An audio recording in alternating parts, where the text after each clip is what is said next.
नमस्कार दोस्तों, मैं हूं मनविंदर और मेरे चैनल पे आप सभी लोगों का बहुत स्वागत है। दोस्तों आज सुप्रीम कोर्ट ने आज यानी कि गुरुवार यानी कि 11 मई 2 महत्वपूर्ण फैसले किए हैं। एक तो दिल्ली में सर्विसेज पर कंट्रोल को लेकर के है, तो दूसरा महाराष्ट्र के सियासी संकट को लेकर के। वीडियो में आगे बढ़ने से पहले एक गुजारिश करती हूँ दोस्तों कि जो दर्शक मुझे पहली बार देख रहे हैं, मेरे चैनल पे पहली बार आए हैं, वो मेरे चैनल को सब्सक्राइब ज़रूर कर लें। तो मैं बात कर रही थी आज के सुप्रीम कोर्ट के 2 अहम फैसलों की। 2 मुख्यमंत्री, एक राष्ट्रीय राजधानी दिल्ली में बैठे हुए हैं, तो दूसरे आर्थिक राजधानी कहे जाने वाली मुंबई में। लेकिन बड़ा दिलचस्प है कि आज का दिन अरविंद केजरीवाल के लिए खुश होने का दिन है और एकनाथ शिंदे, उन्हें भी बड़ा सुकून मिला है। दोनों को ये सुकून सुप्रीम कोर्ट के अलग-अलग फैसलों से मिला है। ऐसा सुकून जिससे कहिए कि उनके बहुत दिनों की एक टेंशन थी, बहुत परेशान थे वो लोग कि कैसे क्या होगा? शिंदे को ये डर सता रहा था कि कहीं उनकी सरकार ना गिर जाए। और केजरीवाल केजरीवाल की अगर मैं बात करूँ ना, आज वो खुश तो बहुत है, लेकिन इस खुशी के अलावा और बहुत सारे संकट उन पे मंडरा रहे हैं। एक और बात मैं जो बहुत खुश हो रहे हैं केजरीवाल, उसको लेके कहना चाहूँगी कि कल तक केजरीवाल ये कहते थे कि ईडी सरकार का है, सीबीआई सरकार का है और जो न्यायपालिका है वो सरकार की है। लेकिन आज आज उन्होंने कहा है कि ये एक बहुत बड़ी जीत है। उन्होंने ये भी कहा कि ये एक तरह से जो है जनतंत्र की जीत है। ख़ैर, बहुत बड़ी-बड़ी बातें करने की केजरीवाल को आदत है, लेकिन आज मैं बात करती हूँ कि आज खुश बहुत हैं वो। और एकनाथ शिंदे सरकार तो एक तरह से कहिए कि उनको जीवन दान मिल गया है, खतरा टल गया है। और एक और है तीसरे शख्स इन दोनों फैसलों में जो आज बहुत पछता रहे हैं, वो तीसरे जो शख्स हैं, वो हैं उद्धव ठाकरे। आज ज़रूर उदास होंगे, कहिए कि जो उन्होंने गलती करी, उसके लिए वो अंदर ही अंदर घुट रहे होंगे, हाथ मल रहे होंगे कि काश फ्लोर टेस्ट से पहले इस्तीफ़ा नहीं दिए होते, तो आज सत्ता में वापसी हो सकती थी। और दोस्तों सबसे अहम बात ये है कि कोर्ट के जो दोनों ही फैसले हैं, वो सर्वसम्मति से हुए हैं। बेंच में शामिल किसी भी जज ने इस पर डिसेंट वर्डिक्ट नहीं दिया। दिल्ली के मुख्यमंत्री केजरीवाल ने ट्वीट भी किया है, अपनी खुशी का इज़हार किया है उन्होंने। बहुत जल्दी खुश होते हैं, बहुत जल्दी रोने लग जाते हैं। आज उन्होंने खुशी से ट्वीट किया है और कहा है कि जनतंत्र की जीत है। चलिए ये भी अच्छा है कि उन्होंने जनतंत्र की जीत बताया क्योंकि उनकी जीत हो गई। अदरवाइज़ तो अगर कोई एडवर्स कोई वर्डिक्ट आ जाता तो वो कहते कि ये सरकार से मिले हुए हैं।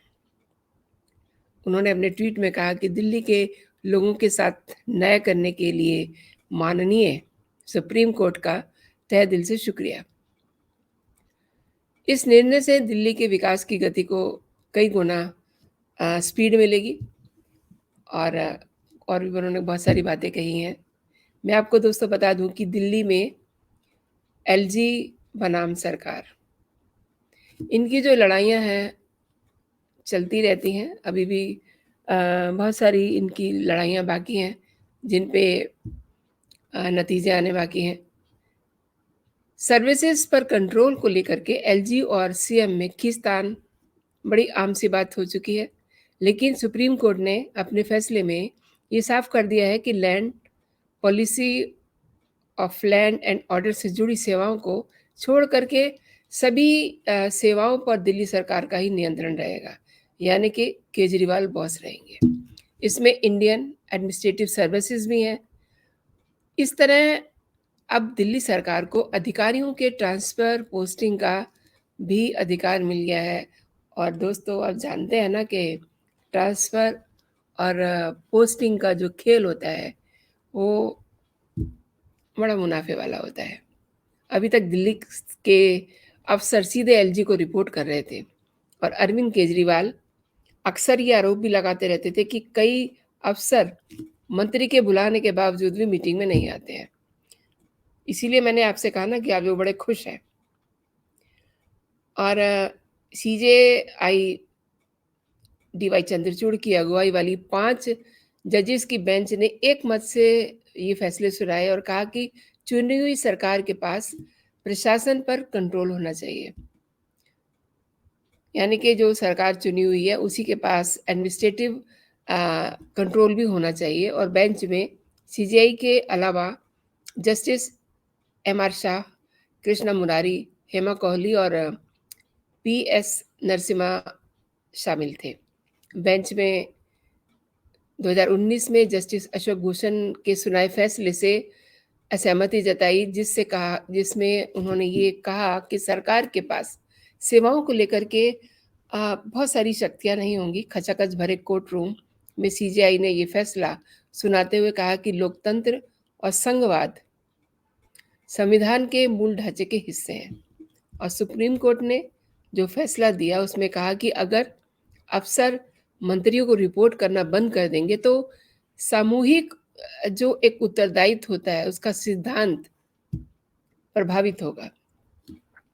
लोकतंत्र में प्रशासन का असली अधिकार चुनी हुई सरकार के पास ही होना चाहिए। मैं आपको बता दूं दोस्तों कि 14 फरवरी 2019 को सुप्रीम कोर्ट के 2 जजेस की बेंच ने इस मुद्दे पर एक बड़ा स्प्लिटेड सा फैसला दिया था। जस्टिस अशोक भूषण ने अपने फैसले में कहा कि दिल्ली सरकार के पास सभी प्रशासनिक सेवाओं पर कोई अधिकार नहीं होगा। दूसरी ओर जस्टिस ए.के.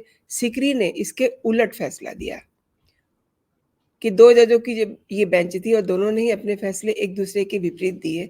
लिहाजा बेंच ने इस मामले को उस समय के सीजेआई के पास भेज दिया ताकि उनके पास 3 या उससे ज़्यादा जजों की बेंच इस मामले में अपना वर्डिक्ट दे।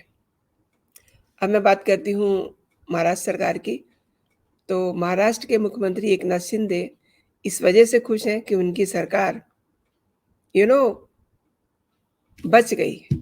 सुप्रीम कोर्ट ने जब इसका फैसला सुनाना शुरू किया, तब जिस तरह से स्पीकर और तत्कालीन गवर्नर की भूमिका पर एक कड़ी टिप्पणी आ रही थी, उस पे बात चल रही थी, तब ऐसे लग रहा था कि शिंदे सरकार तो गई। और सुप्रीम कोर्ट ने कहा कि शिवसेना के चीफ व्हिप के रूप में शिंदे गुट के भरत गोगावले की नियुक्ति अवैध थी। और कोर्ट ने राज्यपाल की भूमिका पर भी सवाल उठाया और उन्होंने कहा कि बिना किसी पुख्ता आधार के फ्लोर टेस्ट का निर्देश दिया और पार्टी की अंदरूनी कलह में पड़ना गवर्नर का काम नहीं है। राज्यपाल को ये कैसे लगा कि तत्कालीन उद्धव ठाकरे सरकार जरूरी विधायकों का समर्थन खो चुके हैं। जैसे जैसे सुनवाई चल रही थी, टिप्पणियां आ रही थी कोर्ट के सामने, वैसे वैसे एकनाथ शिंदे की धड़कनें जो है ना बढ़ रही थी। उन्हें लग रहा था कि अब उनकी सरकार गई, लेकिन वो कहते हैं ना कि जब कुछ अच्छा होना होता है तो एक ट्विस्ट हो जाता है। सुप्रीम कोर्ट ने फ्लोर टेस्ट कराने के गवर्नर के फैसले पर भले ही सवाल उठाया, तीखी टिप्पणी की, लेकिन एकनाथ शिंदे को सरकार बनाने के लिए न्योता देने के फैसले को उन्होंने सही ठहराया। इस तरीके से शिंदे सरकार की सरकार जो है वो बाल-बाल बच गई। अब कोर्ट ने एकनाथ शिंदे समेत 16 विधायकों की अयोग्यता के मामला जो है उसका बड़ी बेंच को रेफर कर दिया है। उद्धव ठाकरे गुट ने पार्टी से बगावत करने की वजह से इन विधायकों को अयोग्य ठहराने की यानी कि डिस्क्वालीफाई ठहराने की मांग की थी। और CJI DY Chandrachud, justice MR. Shah, Krishna Murari, Hema Kohli और जस्टिस पीएस नरसिम्हा की बेंच ने इस मामले में 16 मार्च 2023 को अपना फैसला सुरक्षित रख लिया था। महाराष्ट्र के पूर्व मुख्यमंत्री उद्धव ठाकरे आज ज़रूर पछता रहे होंगे, डेफ़िनेटली पछता रहे होंगे कि उन्होंने 2022 में फ्लोर टेस्ट से पहले इस्तीफ़ा क्यों दे दिया। क्योंकि दोस्तों इसमें बड़ा टेक्निकल सा मामला है। अगर वो इस्तीफ़ा नहीं देते, तो आज वो बच सकते थे ना। सुप्रीम कोर्ट ने अपने फैसले में कहा कि महाराष्ट्र के जो गवर्नर हैं भगत सिंह कोश्यारी थे दैट टाइम, उन्होंने बिना किसी पुख्ता आधार के सीएम उद्धव ठाकरे को पिछले साल 30 जून को बहुमत साबित करने के लिए कहा था। लेकिन कोर्ट ने पहले की स्थिति को बहाल करने से इसलिए भी इनकार कर दिया था कि उद्धव ठाकरे ने फ्लोर टेस्ट से पहले ही इस्तीफा दे दिया था।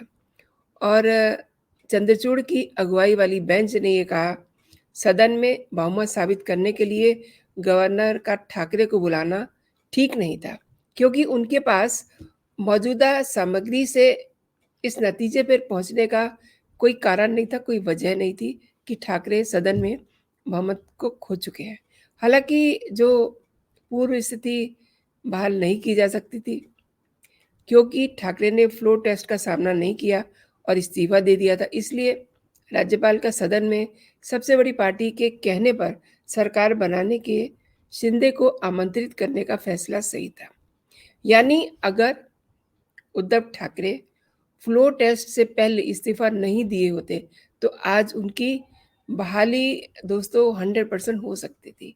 हालांकि वह नैतिकता के आधार पर एकनाथ शिंदे का इस्तीफा इस समय मांग जरूर रहे हैं। सुप्रीम कोर्ट के फैसले के बाद उद्धव ने ये भी कहा कि उनके लिए गद्दारों का सामना करना मुनासिब नहीं था, इसलिए इस्तीफा नहीं दिया। और महाराष्ट्र के सीएम ने कहा कि कानूनी तौर पे मेरा फैसला गलत हो सकता है, पर मैंने नैतिकता के आधार पे मुख्यमंत्री पद से इस्तीफा दिया था। आपको याद होगा कि उद्धव ठाकरे ने इस्तीफा क्यों दिया था। शायद से उन्हें अपने पे विश्वास नहीं रहा था, शायद से उन्हें अपनी पार्टी पे विश्वास नहीं रहा था। और उन्होंने ये भी कहा कि उनकी पार्टी के ही गद्दार उनके खिलाफ अविश्वास प्रस्ताव लाए थे और मैं उनका सामना करूं, ऐसी स्थितियां बन गई थी, लेकिन वो ऐसा नहीं करना चाहते थे। अगर वर्तमान और वर्तमान जो मुख्यमंत्री हैं और उप मुख्यमंत्री हैं, उनमें अगर ज़रा भी नैतिकता है, तो वो मेरी ही तरह नैतिकता के आधार पे इस्तीफ़ा दे दें। अब दोस्तों, जिस तरीके से वो एक इमोशनल तैयार कर रहे हैं माहौल, ऐसा नहीं होता ना कि मेरी तरह वो इस्तीफ़ा दे दें। आपने इस्तीफ़ा दे के अपनी एसटीसी करवा ली और आप अब उनको कह रहे हैं कि आप नैतिकता के आधार पे इस्तीफ़ा दे दीजिए। लेकिन ये उनकी अपनी बात है। लेकिन आज जो 2 बड़े निर्णय हुए हैं सुप्रीम कोर्ट की तरफ से, उससे 2 लोग ज़ाहिर-सी बात है बहुत खुश हुए हैं। अभी के लिए इतना ही। आप अपना और अपनों का ख़्याल रखिए और मेरा चैनल देखते रहिए। दोस्तों, एक मैं आपसे गुज़ारिश करना चाहूँगी कि ये वीडियो आपने देखी, आपका बहुत-बहुत शुक्रिया। लेकिन आप इसे लाइक ज़रूर कीजिए और इस पे जो बात आपको अच्छी नहीं लगी है, उस पे आप कमेंट ज़रूर कीजिए और जो बात अच्छी लगी है, उसको भी आप कहिए। फिलहाल इतना ही। आप अपना और अपनों का ख़्याल रखिए। जय हिंद, जय भारत।